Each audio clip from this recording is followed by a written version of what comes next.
নিশ্চয়ই আজকের ভিডিওর যে টপিক সেটা আপনারা থাম্বনেইলে দেখেই বুঝতে পেরেছেন। তবুও এখানে দুইটা কথা প্রথমেই বলে নেওয়া দরকার। আজকের ভিডিওতে যে প্রসেসটা দেখাবো সেটা প্রত্যেকটা ফোনের এই যে আনফরচুনেটলি দ্য মিডিয়া প্রসেস স্টপের যে প্রবলেমটা, এইটা যে কোনো ব্র্যান্ডের ফোনের ক্ষেত্রে কাজে লাগবে, বাট কিছুটা ভিন্নতা রয়েছে। আপনারা যখন এই প্রসেসটার সমাধান করবেন সেক্ষেত্রে আপনারা দুইটা প্রবলেমে পড়তে পারেন, যেটা আপনাদের এই পুরো ভিডিওটা না দেখলে হয়তো আপনারা ওই প্রবলেমটা সমাধান করতে পারবেন না। আসসালামু আলাইকুম বন্ধুরা, welcome back to my channel. বন্ধুরা, দেখতেই পাচ্ছেন আমি যখন এটাতে স্ক্রিনে ক্লিক করছি তখন কিন্তু শব্দ হচ্ছে, বাট এইখানে যে কিবোর্ডটা সেটা কিন্তু আসতেছে না। আর এই কিবোর্ডটা না আসার কারণ হচ্ছে এটা ভাইরাসে আক্রান্ত, বিভিন্ন যে ফোনের ভাইরাস, সেই ভাইরাসের কারণে এই প্রবলেমটা এসে থাকে। তো প্রথমে তো আমরা জেনে নিলাম যে এটা কিভাবে কি কারণে এসে থাকে, দ্বিতীয়ত এটা আমরা কিভাবে সমাধান করতে পারি। তো সমাধানের মধ্যেও এখানে একটা প্রবলেম আপনারা পড়বেন বর্তমান যুগের ফোনগুলোতে, সেটা স্যামসাং হোক বা অপ্পো, ভিভো, রিয়েলমি, রেডমি, যে কোনো ফোন হোক, এই ফোনগুলোর ক্ষেত্রে বর্তমান সময়ে আপনারা একটা প্রবলেমে পড়বেন সমাধানের পর। তো আমি এটা সমাধানটা প্রথমে দেখিয়ে নিচ্ছি। বন্ধুরা, দেখতেই পাচ্ছেন এটা সমাধানের জন্য আমি ফোনটাকে সুইচ অফ করে নিলাম। তো এখানে একটা প্রশ্ন আপনাদের থাকতেই পারে, সেটা হলো যে এখানে চার্জার পিন কেন লাগানো। তো মূল কথা হচ্ছে এটার ফোনটার মধ্যে চার্জ কম থাকার কারণে আমি চার্জার পিনটা লাগিয়ে দিই। তো যাই হোক, এবার সমাধান হচ্ছে এই স্যামসাং এর ক্ষেত্রে আপনার এর volume up button plus power button plus এই যে এখানে দেখুন মেনু বাটন, এই তিনটা বাটনকে একসাথে চিপে ধরতে হবে। আর অপ্পো, ভিভোর ক্ষেত্রে এটার যে power button plus volume up button, এই দুইটা চিপে ধরলে হয়ে যায়। আর স্যামসাং এর ক্ষেত্রে এটার যে volume up button, power button আর হচ্ছে এই মেনু বাটন, এই তিনটা বাটন একসাথে চিপে ধরতে হবে। তো আমি এটাকে চিপে ধরলাম, ফোনটা চালু হলো। চালু হওয়ার পর স্যামসাং এর ক্ষেত্রে ছেড়ে দেওয়া যাবে না। তো দেখুন এটা অলরেডি রিকভারি মোডে চলে এসেছে। তো এই রিকভারি মোডে আসার পর আমরা এখান থেকে জাস্ট এটাকে ফ্যাক্টরি রিসেট দিয়ে দেব। তো ফ্যাক্টরি রিসেট দিয়ে দেখবো যে আমাদের যে সমস্যাটা ছিল সেটার সমাধান হচ্ছে কিনা।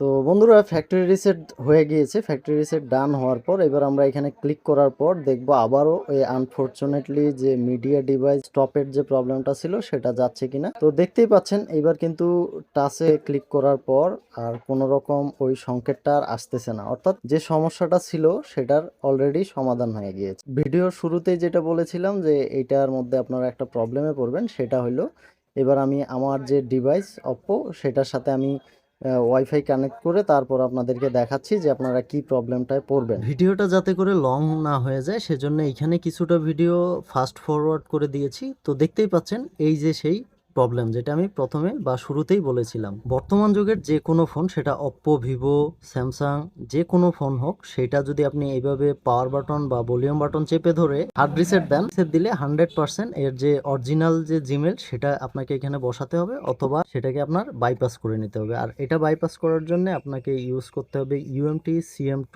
অথবা স্যামসাং এর জন্য Z3X, অথবা আপনারা আনলক টুলও ইউজ করতে পারেন। তো আমি এই ফোনটার ক্ষেত্রে যেটা ইউজ করব সেটা হচ্ছে FRP হাইজাকার, যেটা ফ্রি টুল। তো সেটার মাধ্যমে আমি এটাকে বাইপাস করব। এই ভিডিওতেই আমি বাইপাস করার যে প্রসেস সেটাও আপনাদেরকে দেখিয়ে দিই। বন্ধুরা, আমি চলে এলাম হচ্ছে আমার কম্পিউটার স্ক্রিনে এসে এই যে দেখুন আমার যে FRP হাইজাকার যে টুল, সেটাকে আমি ওপেন করে নিলাম। ওপেন করার পর জাস্ট এই যে ইউএসবি কেবলটা চালু অবস্থাতেই লাগিয়ে দিব। ইউএসবি কেবলটা লাগানোর পর এখানে দেখুন পুট অপশন আছে, এই পুট অপশনের পাশে স্ক্যান অপশন আছে। তো আমরা এই স্ক্যানে ক্লিক করব। এই স্ক্যানে ক্লিক করার পর এই যে দেখুন এখানে স্যামসাং এর যে ড্রাইভার সেটা কিন্তু পেয়ে গিয়েছে। তো এইটা পেয়ে যাওয়ার পর এখানে দেখুন ডাউনলোড মোড অপশন আছে। তো আমরা জাস্ট এখানে ডাউনলোড মোডে ক্লিক করে দিব। তো দেখতেই পাচ্ছেন আমি যখন ডাউনলোড মোডে ক্লিক করে দিলাম তখন সাথে সাথেই ফোনটা ডাউনলোড মোডে চলে গিয়েছে। ফোনটা ডাউনলোড মোডে চলে যাওয়ার পর আমাদের যেটা করণীয় সেটা হচ্ছে এটার যে মডেল, তো এটার মডেল হচ্ছে স্যামসাং SM J500। তো এইখানে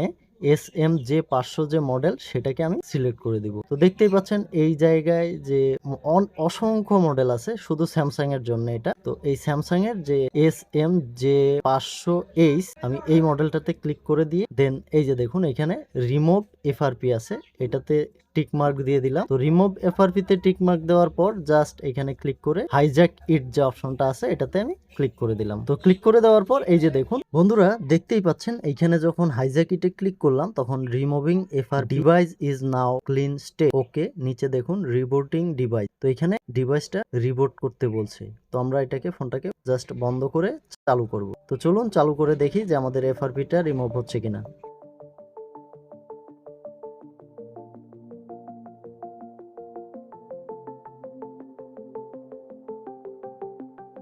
তো বন্ধুরা দেখতেই পাচ্ছেন ফোনটা বন্ধ করে চালু করার পর সরাসরি এখানে কোনো জিমেল অপশন আসেনি, সরাসরি আমরা মেনুতে চলে এসেছি, একদম হোম স্ক্রিনে চলে এসেছি। তো বন্ধুরা এইরকমই মোবাইল সার্ভিসিং এর ভিডিও পেতে অবশ্যই আমার চ্যানেলটা সাবস্ক্রাইব করে পাশে থাকবেন। আর এতক্ষণ ধরে আমার ভিডিওটা দেখার জন্য আপনাদেরকে অসংখ্য ধন্যবাদ। আসসালামু আলাইকুম।